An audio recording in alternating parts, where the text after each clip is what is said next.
bottom right hand corner.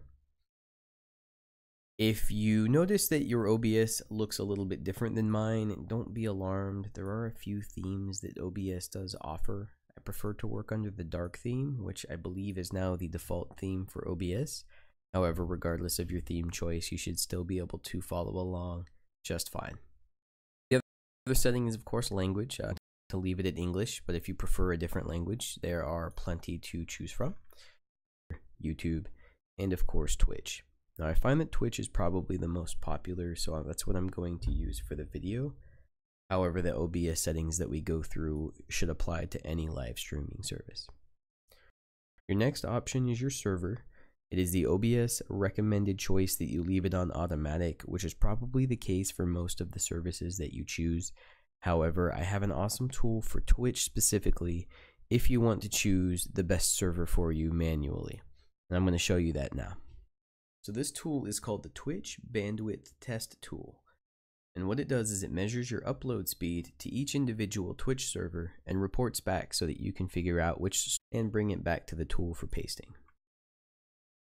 Once you have your stream key pasted into the tool, you'll want to change the TCP window size to automatic, and you can leave the test duration at short 10 seconds. At most, you can do a medium 30 seconds, but anything past that's going to be a waste of time, and it takes way too long to do that. The last thing you'll want to do before running the program is remove any region that you're not currently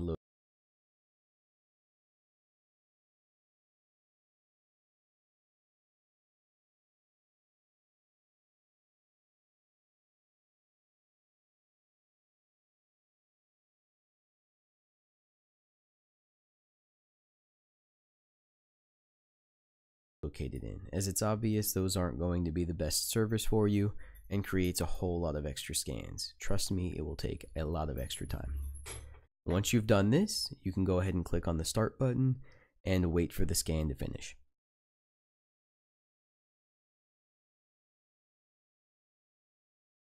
Alright, and now that the scan is done, we can go ahead and take a look and see what we have.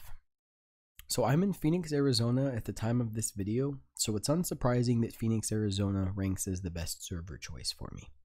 It's got a maximum bandwidth with a short 5 millisecond RTT, and the quality is based on a 0 to 100 scale, so the quality is of course 100. So this is going to be the best server choice for myself. So now what I want to do is go back and choose the Phoenix, Arizona server.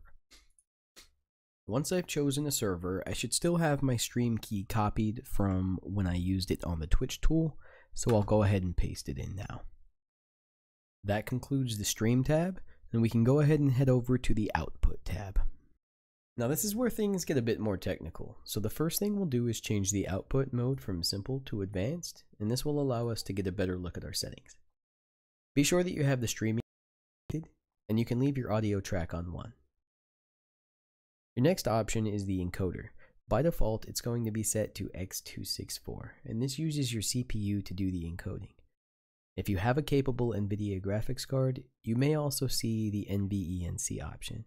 This instead uses your GPU to do an excellent job of holding up next to the CPU encoder, and I think it's still the best option if you're streaming from a single PC. I've slowed it down a little bit so that you can see here, and as I've mentioned, there's really not much of a difference.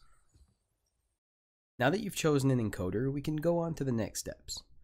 You can leave Enforce Streaming Service encoder settings on, and you shouldn't need to rescale your output. However, if you do, you can choose your resolution from the dropdown, otherwise leave it unchecked. Your rate control can stay at a constant bitrate or CBR, as that's going to be the best option, and we can move on to bitrate. Your bitrate capabilities are going to be largely dependent upon your internet connection, specifically your upload speed. So unfortunately, there is no one-size-fits-all number for this. However, I generally suggest to start at a 2500 bitrate and adjust up or down depending on your goals and what you're experiencing in your own stream. This page from Twitch does a good job of giving you an idea of what you might want to run depending on the quality of stream you're looking to attain. For a full 1080p 60 frames per second stream, they suggest a bitrate of 4500 to 6000. And do keep in mind this can also hinder the amount of people that are able to view your stream, as those with a weak internet connection may be experiencing buffering problems. Twitch also suggests that for lower movement streams such as card games or talk shows, that a 1500 bitrate